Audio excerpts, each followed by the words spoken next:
रैदास की झोंपड़ी रात में बिजली गिरने से जल गई। बारिश हो रही थी पहले, तो कुछ आधी झोंपड़ी तो टूटी हुई थी पहले ही। तेज आंधी तूफान आया, वो तारों का आनंद लेने के लिए खुले में चले गए और बोले आज तुम्हारी आरती आसमान में हो रही है। बादल गरज रहे हैं, बिजलियां कड़क रही हैं और बादलों से ऊपर तारे हैं, वो वहां आरती कर रहे हैं। बस अपना आनंद लेते हुए उधर वो झूम रहे हैं। इतनी देर में तेज बिजली कड़की और बिजली गिरी भी वहीं, झोंपड़ी जल गई।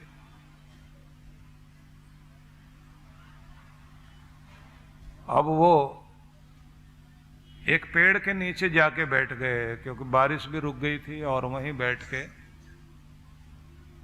सबसे पहले तो उन्होंने ये कहा कि मेरा थोड़ा बहुत मोह जो है ना टूटी हुई झोंपड़ी में था, और मुझे लगता था अब ये ठीक ठाक रहनी चाहिए।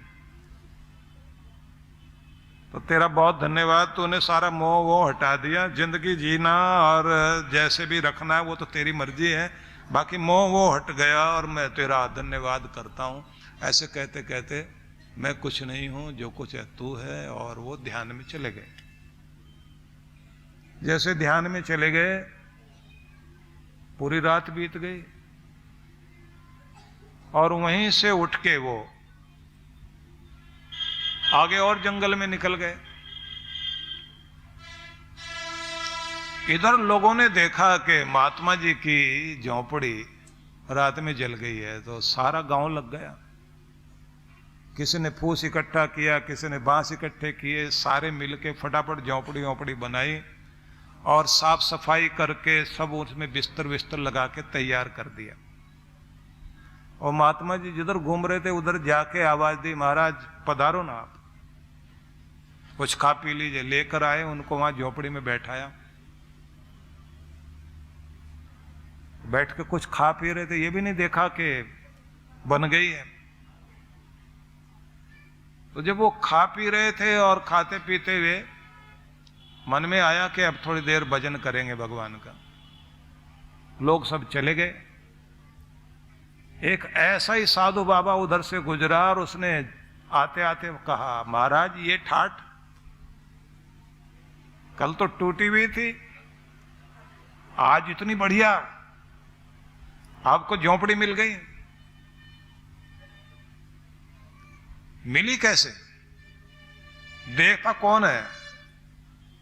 बोले वो। कैसे? बोले पहले वाली को जलाता है फिर नई वाली देता है, उसको आदत है ऐसी। पहले वाली छीन ली। कब बनाई? बोले ये नहीं पता कब बनाई, लेकिन हो गया। अब क्या करोगे? बोले वही जो रोज करते हैं, गाएंगे उसके गीत।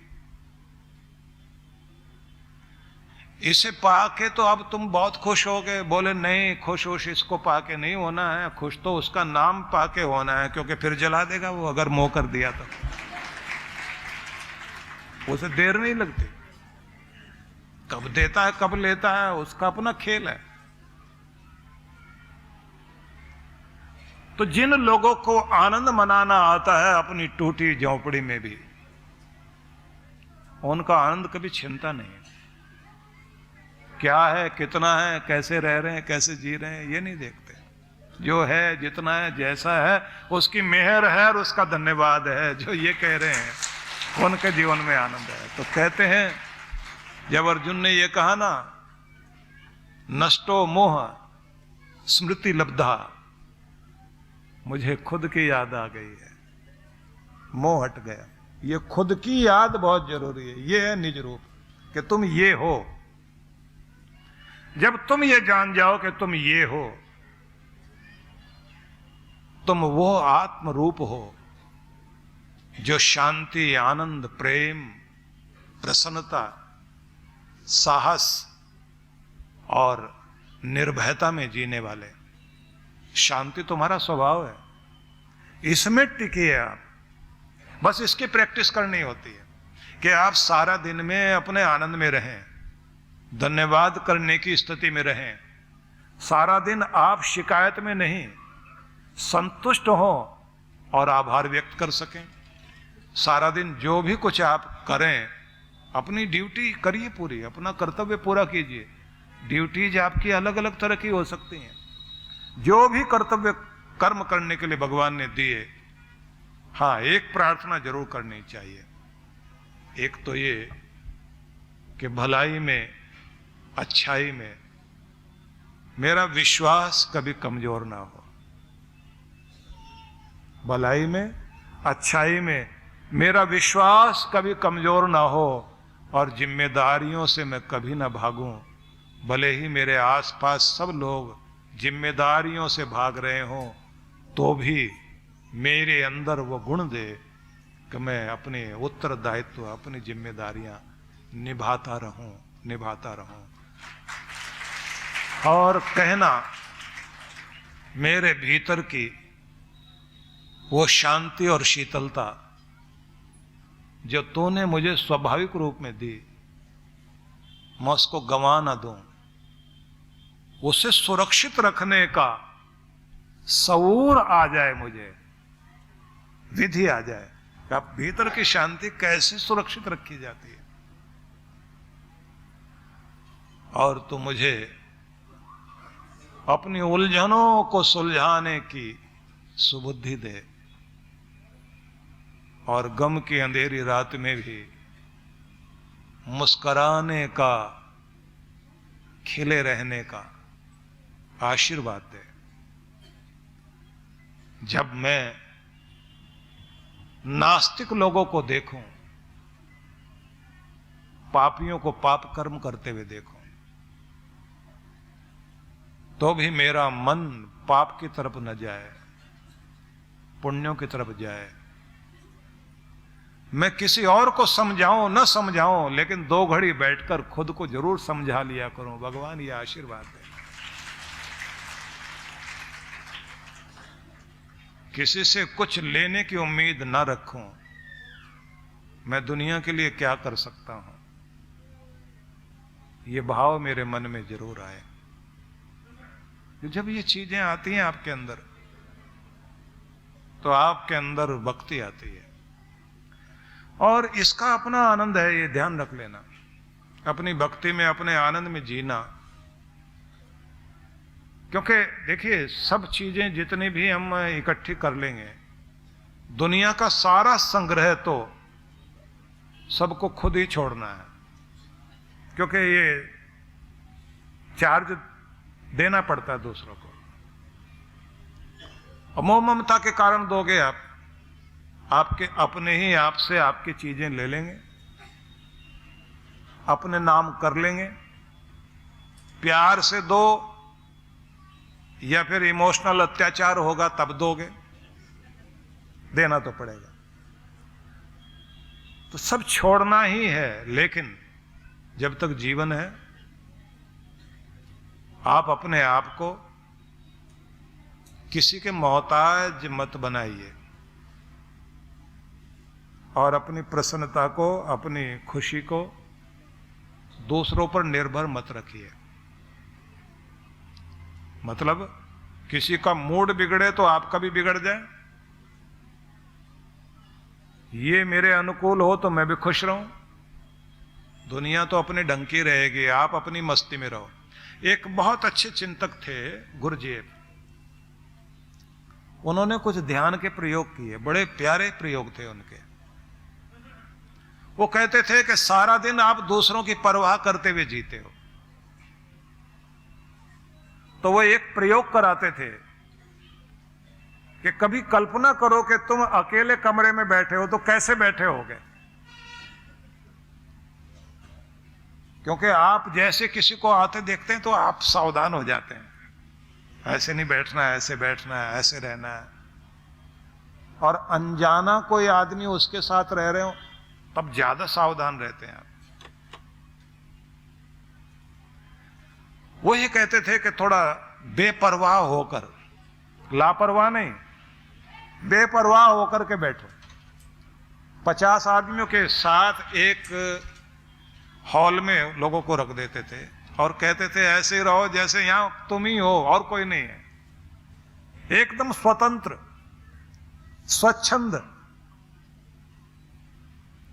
और उस स्थिति में शुरू शुरू में तो अजीब लगता था, लेकिन फिर आदमी को 5-10 दिन ऐसे रहना पड़ जाए तो वो जो परवाह करता हुआ जीता है ना, बेपरवाह जब हो जाए तब अपने आप अंदर एक मस्ती आने लगती है। इस पूरी दुनिया को खुश करने के चक्कर में आदमी इतना दुखी हो जाता है, इतना ज्यादा, वो अपनी खुशी भूल जाता है। थोड़ी देर आप जितना जिससे बन सकता है, जिसका जो कर सकते हैं करिए, बाकी अपना बेपरवाह जीने की आदत बनाओ, मस्ती में, आनंद में। बहुत हो गया सबका करते करते, इसका ख्याल उसका ख्याल, और जो सबको खुश करने के चक्कर में पड़ता है वो किसी को खुश नहीं कर पाता। और राजनीति में तो सीधा ही नियम है ये,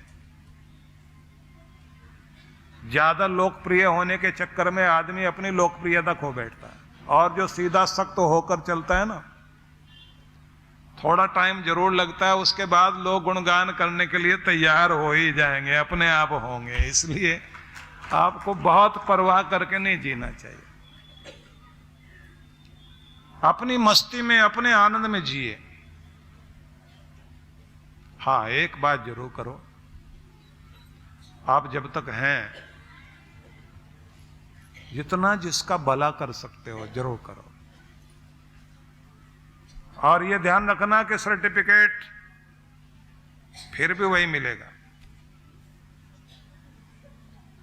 अपनों का करो, परायों का करो, दुनिया तो जैसी है वैसी रहेगी। आप अपने आनंद में आकर के करिए जो कर सकते हैं। विनोबा भावे भूदान यज्ञ के लिए निकले तो कहते थे गरीबों के पास जमीन नहीं है, जिनके पास बहुत जमीन है थोड़ी जमीन उनके नाम दो, जिनके पास कुछ भी नहीं है। बहुत लोगों ने अपनी अपनी जमीनें दी, बहुत लोगों का भला हुआ। तो वो अपना भजन पूजन करने के बाद अपने कंधे पर फावड़ा लेकर निकला करते थे, रास्ता साफ किया, कांटे वांटे काटे, और उसके बाद कंधे पर फावड़ा लेकर चलते थे। तो वो ये बताते थे कि देखिए आप भगवान के सिपाही हो, जब सेवा करने जा रहे हो तो ये मत देखना कि कौन देख रहा है, उस समय बस एक ही चीज देखना कि ऊपर वाला अपना कैमरा लगाकर देख रहा है, वो देख रहा है तो उसको प्रसन्न करो, दुनिया को प्रसन्न करने में मत लगो। और कोई भी काम करना पड़े तो पता लगना चाहिए कि ये तुमने किया, क्योंकि हर कर्म आपका हस्ताक्षर है, हर कर्म आपकी पहचान है। जहां आप सिग्नेचर कर देते हैं ना, उस सिग्नेचर का मतलब आप पूरे आपकी पूरी मंजूरी, आपका प्रत्येक काम ऐसी पहचान होनी चाहिए कि लोग ये कह सकें ये इसका किया हुआ है, आपका रूप दिखाई दे उसमें। तो सेवा करनी होती है, दान पुण्य करना होता है ना आदमी को, तो दान पुण्य करना हो, पंडित को कोई धोती कुर्ता देना हो तो दुकान में भी जाके बोलना पंडित जी को देना है, कोई ऐसी धोती कुर्ता दे दीजिए। तो वो भी ऐसी धोती लेके आता है ना जो सूजी छानने का कपड़ा नहीं होता है, वो पता नहीं किस काम आता होगा। मतलब अगर वो पंखे के आगे लगा दिया जाए तो हवा कम से कम अगर पूरी नहीं आएगी तो 80% तो हवा आएगी। और जो माल दुकानदार का कभी ना निकलता हो वो भी वही ढूंढ के लाता है। दान करना है, हमें कुछ भी करना पड़ जाए अगर दूसरे के लिए करना है तो हमारा ढंग बदल जाता है, जब अपने लिए करना होता है ढंग बदल जाता है। कुछ भी करना पड़े आप इस खूबी से करो, आपकी पहचान बन जाए। परम पूज्य श्री सुधांशु जी महाराज के पावन आशीर्वाद से ध्यान व अध्यात्म गुरु डॉक्टर अर्चिका दीदी के पावन सानिध्य में गोविंद ध्यानम। मन को सदैव आत्मा में स्थिर करने का योग करने वाला पाप रहित योगी सुखपूर्वक ब्रह्मस्पर्श का परम सुख प्राप्त करता है। दिनांक 20 और 21 अप्रैल 2024। कार्यक्रम की रूपरेखा 20 अप्रैल 2024 सायं 4:30 से 6:30 बजे।